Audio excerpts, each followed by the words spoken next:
Welcome back to Midco Sports Magazine. Well, college basketball fans around here know about Nate Walters, former South Dakota State kid who's now playing in the NBA with the Milwaukee Bucks. We've talked about him on this show before, but this is not about him. This is about another Nate with South Dakota ties. The Bucks recently played host to the Portland Trail Blazers, and they've got a guy named Nate Tibbetts who played some college ball at the University of South Dakota and is quickly rising through the ranks in coaching in the NBA. And Dan Aspen has his story. Today in Milwaukee, the Portland Trail Blazers are preparing for an evening showdown with the hometown Bucks. Portland is hot, coming into the game having won their last 7. As you watch them at their team walkthrough, there's an energy surrounding the team that's palpable. And a lot of it has to do with this guy. He's young and fit. If you didn't know any better, you might think he was on the 15-man roster. But when you look closer and see the interactions he's having with his players, it becomes obvious that this guy is coaching. The big thing for me always is just trying to earn the players' trust, because I feel like once they trust you, they're gonna, try to listen and hear what you're trying to say. Nate Tibbetts was born to be a coach. He grew up in Jefferson, South Dakota, the son of a local legend. His father, Fred, enjoyed huge success coaching girls basketball.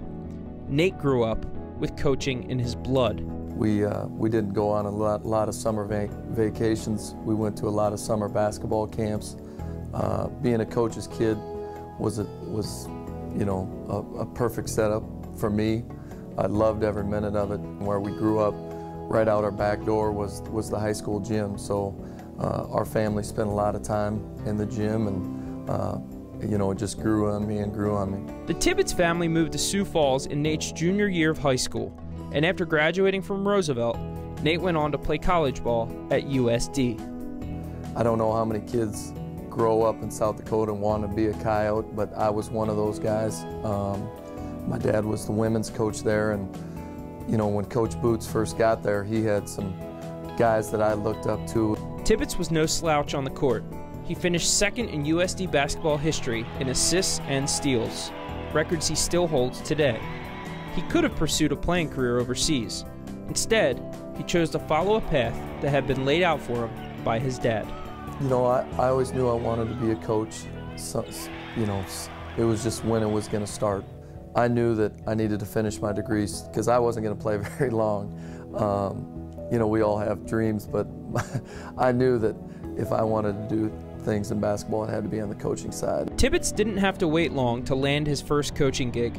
Shane Murphy coached Tibbetts as an assistant at USD. Following Tibbetts' senior season, Murphy was hired as the head coach of men's basketball at the University of Sioux Falls.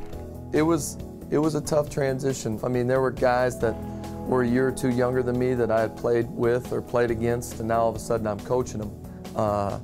And those guys on the University of Sioux Falls teams are still some of my good friends. Coach Murph really pushed me to get past the, player-to-player relationship and really focus on being a player-coach relationship. And, I feel like I learned in a difficult situation. Just like that, Tibbetts transformed from playing to coaching. It wasn't all roses for the young and inexperienced Tibbetts, but the adversity he faced with his baptism-by-fire approach reaped great rewards for his coaching career. I was working at USF and I wasn't making a lot of money, and I started doing basketball workouts on the side for kids. I was going to try to build a gym and do basketball workouts, and the more I got into it, I didn't want to be a business owner. And then all of a sudden, right before the Skyforce season, they were looking for an assistant, and that was kind of a big break for me. After 2 years as an assistant with the Skyforce, he was then named head coach. In 6 seasons, Nate Tibbetts went from the starting point guard at USD to the head coach of an NBA D-League team. On one hand, he was still young and inexperienced compared to most of his colleagues, but on the other, he was putting his young body and mind to work every day and carving out his own unique coaching style. I've been blessed to be in this position at a young age, so one way I can get to guys is through sweat equity, being on the floor with them, leaning on them, working with them, showing video. As he continued his success with the Skyforce, he was getting noticed outside of his home state. In 2007, the Tulsa 66ers hired him to be their head coach. Oklahoma City was going to make a little bit more of a commitment to Tulsa, and I was going to get to be around NBA people every day. 2 more years passed, and the time spent around NBA personnel paid off big time. He got a call from the Cleveland Cavaliers.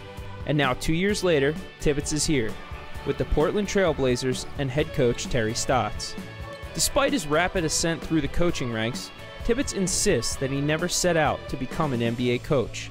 I think that I had always envisioned myself as being a high school coach in South Dakota. You know, I didn't have aspirations to be a college coach or a professional coach or an NBA coach or I just wanted to do a good job, and I wanted to, you know, try to do it the right way. I love the state of South Dakota. It's who I am. It's been in my life for such a long time. I'll never lose that. Dan Aspen, and Dan, of course, the big question is now Nate's gotten to where he is as the assistant so quickly. Will he be a head coach in the NBA anytime soon? I think the prospect's looking pretty good for him, Tom. He's already interviewed for one head job, didn't get it, but with the rate of ascent, as you said, it's going to look like he's going to have a good shot at some point. Yeah, you would think so. All right, thanks, man. Dan Aspen, everybody. When we come back on Midco Sports Magazine, the story on a young man who's gone from a scrawny safety in Sioux Falls to playing linebacker in Lincoln.